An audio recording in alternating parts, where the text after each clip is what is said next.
पहले किसको खिलाना चाहिए? गिरिराज जी को, या भगवान को भोग लगाना चाहिए फिर खाना चाहिए, नहीं तो पाप हो जाएगा। यहाँ पे क्या हुआ? गिरिराज जी तो हुए, लेकिन न्यूज गया इंद्र के पास, जिसकी सत्ता हिलती है वो चालू हो जाता है। अब जानते पूरे महाभारत में युद्ध क्यों हुआ, किसके वजह से हुआ? कौन बताएगा? गिफ्ट देंगे। किसके वजह से महाभारत का युद्ध हुआ? कौन बोला? वो धृतराष्ट्र की वजह से बोल दिया है। असली में धृतराष्ट्र सबसे बदमाश था।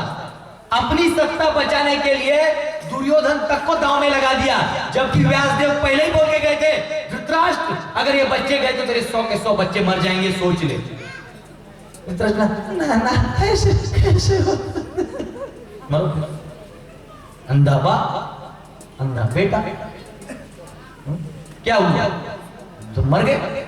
यहां पे तो इंद्र का डर लगा है, मेरे को हर साल पूजा का मान मिलता है कि कौन बच्चा बोल दिया कि मेरा पूजा नहीं करना है। देखिए ये वही देवता है, जब दानव आए थे आक्रमण करने के लिए तो भगवान के पास पहुंच गए, हे प्रभु सहस्त्रशीर्षा पुरुषः सहस्त्राक्ष सहस्त्रपाद सभूमिं विश्वतो वृत्वा, आप आइए हमको बचाइए। भगवान बोले जाओ मैं आऊंगा। लेकिन जब भगवान आए तो पहचान नहीं पाए। यही तो प्रॉब्लम है कि भगवान आते हैं तो एक साधारण मनुष्य की तरह, मानुषिम तनुमाश्रितम परम भावम मजानंतो मम भूत महेश्वरम, ये लोग नहीं जानते, ये लोग मुझे साधारण मनुष्य समझते हैं, इसलिए मुझे मेरी दिव्यता को प्रकट करते रहना पड़ता है। अरे दो महीने का बच्चा किसी पूतना जैसे राक्षसी को मार सकता है क्या? मार दिया, बड़े बड़े पराक्रम कर दिए, लेकिन कोई मानने को तैयार नहीं। बाहर के लोग मानने को तैयार, उनको लगा शक्तिशाली है। और जो भक्त है माता यशोदा है, बोले ना ना मेरा बेटा ऐसे कैसे कर सकता है, वो तो गलती से कर दिया होगा। माँ का प्रेम इतना कि वो भी समझ नहीं पाई कि मेरा बेटा ही भगवान है। ये जो दामोदर लीला आप देख रहे हैं, यहां माँ यशोदा ने बांध दिया कृष्ण को, बांध दिया तो बलराम जी आए, अरे कृष्ण कौन बांधा तुम्हें? बोलते ताऊ माई बांधी है। बोले अच्छा मैं एक बार ट्राई करके आता हूँ।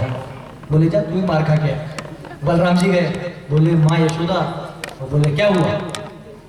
बोले तुम बांधी हो उसको। हाँ। बोले तो तू क्यों बीच में आ रहा है? वो मस्ती किया है तो हम बांधे।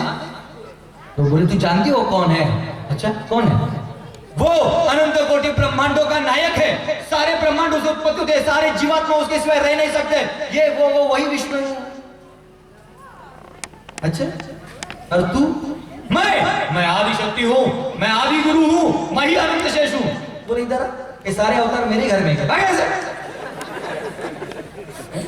मां को समझा ही नहीं, ये सभी मेरे ही घर में है। देखो ये प्रेम का प्रभाव है, इसको योग माया बोलते हैं।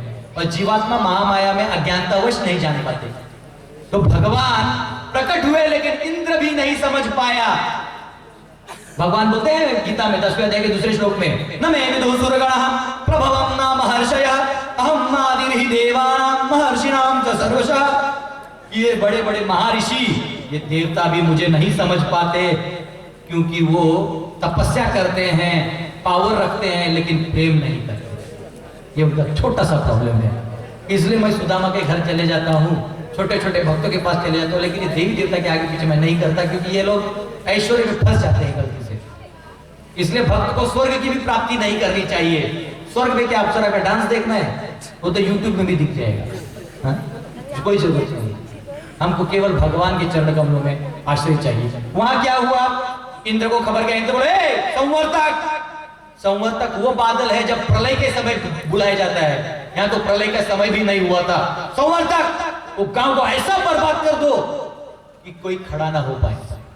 संवर्तक आए, बादल बारिश गिरने लगे, जैसे बड़े बड़े पत्थर गिरते हैं ना, वैसे एक एक बूंद गिर रहा था सबके ऊपर। सबको समझ में आ गया, जोर जोर से बादल, पेड़ उखड़ने लगे, सारे लोग यहां वहां, गैया यहां होने लगी। भगवान समझ गए समय आ गया है। और आज भी शास्त्रों में वर्णन है कि भगवान ने गोवर्धन कैसे उठाया, कहीं लिखित नहीं है, लेकिन जो ही हाथ लगाया गोवर्धन ऊपर हो गए और भगवान खड़े हो गए। बोलो गिरिराज महाराज के, बोलो श्री गिरिधारी लाल के। मेरा भाई कहती है ना, मेरे तो गिरिधर गोपाल दूसरों न कोई। मेरे तो कौन है? केवल गिरिधर गोपाल है, बाकी कोई नहीं है। यहाँ पे भगवान ने उठाया और सभी ग्वाल वालों को बुलाया, आइए आइए सभी आइए। बड़े देख रहे थे कैसे उठा लिया, तो बोले अरे बच्चा छोड़ दो, गिर जाएगा तो चट्टी हो जाओगे। तो भगवान हंस के बोले, अगर मैं उठा सकता हूं तो इसको रख नहीं सकता, अब आ जाइए। तो बड़े लोग बोले ना एक काम करो, कोने से पकड़ लो, एक जमीन पे छोड़ दो, ज्यादा प्रॉब्लम आएगा तो छोड़ देंगे तो नीचे गिर जाएगा। बोले आप चिंता मत करिए, सब अंदर आइए। तो भगवान पे भरोसा रख के सब अंदर आए। और जो ही भगवान ने उठाए तो अंदर में सब लाइटिंग वाइटिंग पूरा पंडाल की तरह था, कोई टेंशन नहीं, साउंड सिस्टम भी था, ऑक्टोपैड भी था, सब भक्त भी थे। अब भगवान सोचे कि यही सम्मेलन है, हरे कृष्णा आंदोलन 7 दिन के लिए यहाँ लगाया जाए। भगवान भी है और भक्त भी है और बीच में महामंत्र भी है, हरे कृष्णा कृष्णा कृष्णा हरे हरे, हरे राम राम राम हरे हरे। भगवान ने गोवर्धन उठाया और सभी लोग सोचे कि बहुत दिन हुआ भगवान का ठीक से दर्शन नहीं किए। सभी लोग 7 दिन ऐसा निहार रहे थे भगवान को, और भगवान को निहार रहे थे और भगवान सबको देख रहे थे। और यशोदा माई आई, बोले अरे कहीं इसका ताकत खत्म हो जाए तो छाछ पिला रही है, माँ का प्रेम। और जो रोहिणी थी बलराम जी की माँ, बोले अरे कहीं इसके पसीने से डिहाइड्रेशन हो जाएगा, तो साड़ी से पसीना पूछ रही थी वो भी प्रेम। जो बड़े बड़े बुजुर्ग थे वो लोग डंडा लगा दिए, वो पर्वत उठाने के लिए, उनको लगा कहीं डंडा नहीं लगेगा तो बच्चा कितना संभालेगा, उनका भी प्रेम। तो जो ब्राह्मण का पुत्र था मधुमंगल, अरे बोला लोग व्यर्थ ही चिंता करते हो, वो पहाड़ नहीं गिरेगा। सब बोले क्यों? अरे तो मेरे जैसे ब्राह्मण के ब्रह्म तेज से खड़ा है, कि यादव कुल का लड़का क्या उठाएगा एक भाव, एक प्रेम। तो बाकी लोग सबको अपना अपना बोल रहा था। तो गोपियां बोली, अरे इस लंपट में कहां से ताकत आएगा कि ये पहाड़ उठाएगा? ये तो हमारे राधिका को कटाक्ष दे रहा है, और ये हमारी राधिका का कटाक्ष है जो उसको ताकत दे रही है, जिससे उठा रहा है। जो ही हमारी राधिका आंख मोड़ लेगी वो पर्वत गिर जाएगा